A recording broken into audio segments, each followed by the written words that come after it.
Donald Trump, l'homme que le monde croyait être le seul maître du jeu, se retrouve aujourd'hui comme un pion encerclé, voire prisonnier, sur l'échiquier politique. Le couteau du sionisme a été placé sous la gorge de son mandat, lors d'un dîner secret derrière des portes closes. Soit tu nous livres la tête de Téhéran sur un plateau d'argent pour ouvrir la voie au plan du Grand Israël, soit tu te prépares à porter la combinaison orange de prisonnier pour haute trahison et abus de pouvoir. Alors que le monde s'occupe de nouvelles futiles, l'ambassadeur américain Mike Huckabee a lâché une bombe qui a ébranlé les trônes de la région, du Nil à l'Euphrate. Salut à tous, et bienvenue sur Faits Créatives.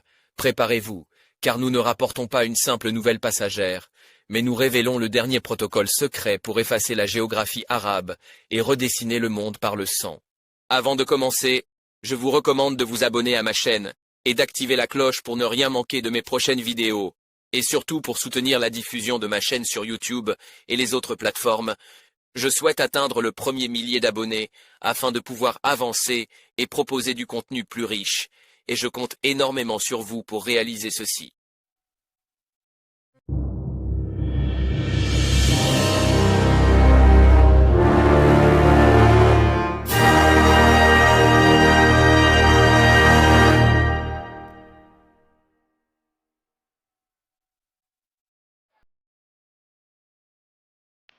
Début 2026, Donald Trump est à la croisée des chemins, malmené par des batailles juridiques et une adversité politique. Face à un ultimatum, lancer une action militaire contre l'Iran ou risquer l'incarcération, la prochaine décision de Trump pourrait remodeler la politique mondiale.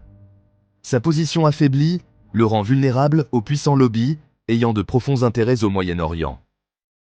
Le monde observe, alors que le spectre de la guerre plane, les alliances chancellent et l'héritage de Trump est en jeu. Ces décisions passées controversées ont polarisé les États-Unis et le monde. Maintenant, avec son avenir politique en jeu, Trump doit choisir entre capituler face aux demandes externes ou risquer sa liberté. L'issue de ce dilemme aux enjeux élevés pourrait avoir des répercussions durables sur la paix mondiale. Le monde attend, incertain du chemin qu'il prendra.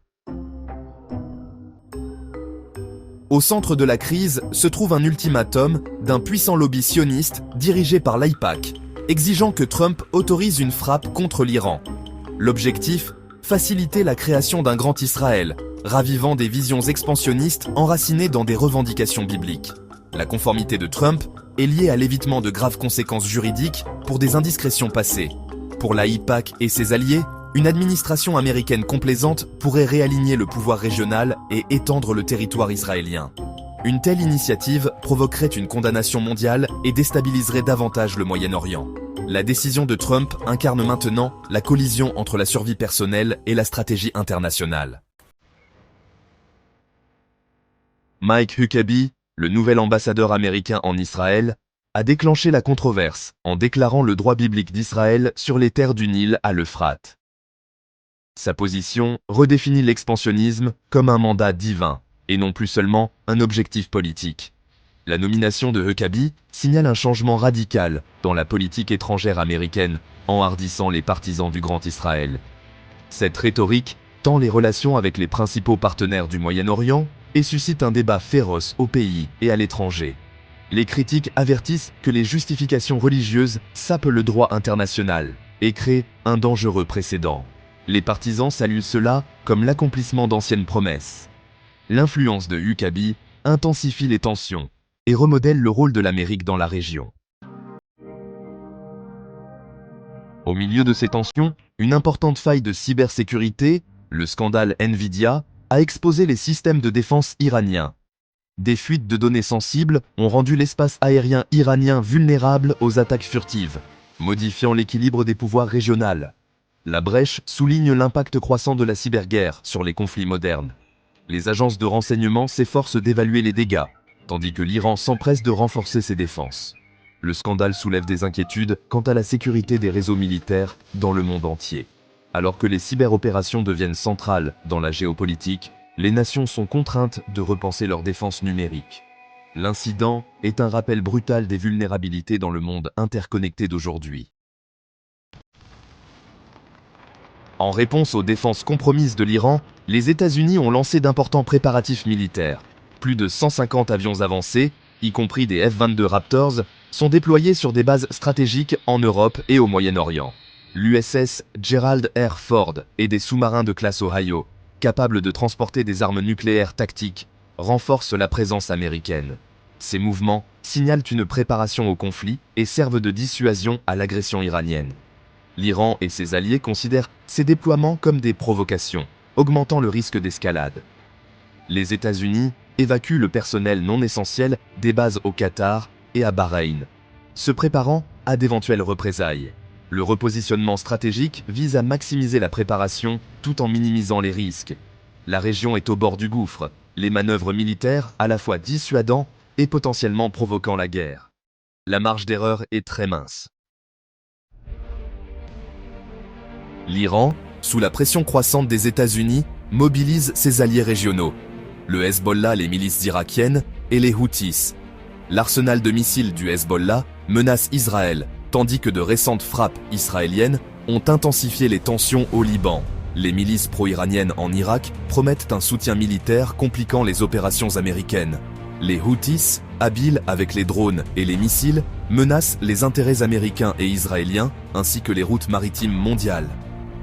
Le réseau d'alliés de l'Iran augmente la complexité et l'ampleur potentielle de tout conflit. La région est maintenant un enchevêtrement d'alliances et d'hostilités, rendant tout engagement militaire périlleux. Alors que les menaces externes s'intensifient, l'Iran est confronté à une recrudescence des manifestations anti-régime, en particulier chez les étudiants. Les répressions sécuritaires révèlent l'anxiété du régime face à la dissidence interne. Les dynamiques de pouvoir changent, Ali Larijani émergeant comme un négociateur clé, tandis que l'influence du président Pezeshkian diminue.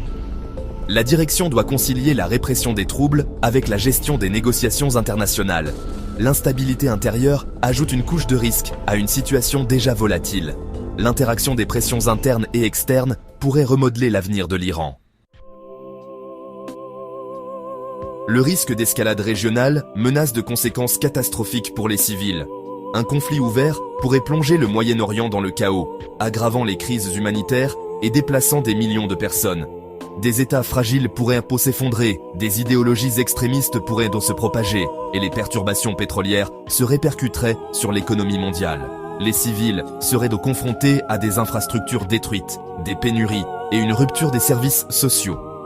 Les organisations humanitaires auraient du mal à répondre à l'ampleur de la souffrance. Le monde observe, espérant une résolution pacifique, mais les enjeux sont immenses. Prévenir l'escalade et atténuer les retombées humanitaires est maintenant un impératif mondial. Le destin de la région est en jeu. Cette crise est un tournant potentiel pour le Moyen-Orient. Les décisions actuelles façonnant l'avenir de la région. La poursuite d'un grand Israël sous des prétextes bibliques risque d'aggraver les divisions et de prolonger le conflit. Les acteurs régionaux et mondiaux doivent trouver des solutions qui respectent la souveraineté et la sécurité de tous. Le rôle de l'Amérique reste essentiel, capable de favoriser la paix ou d'alimenter le conflit. Le moment exige diplomatie, retenue et engagement en faveur d'une stabilité durable. Les choix faits aujourd'hui résonneront pour les générations futures. La promesse d'un Moyen-Orient plus stable est à portée de main si les dirigeants choisissent le dialogue plutôt que la guerre.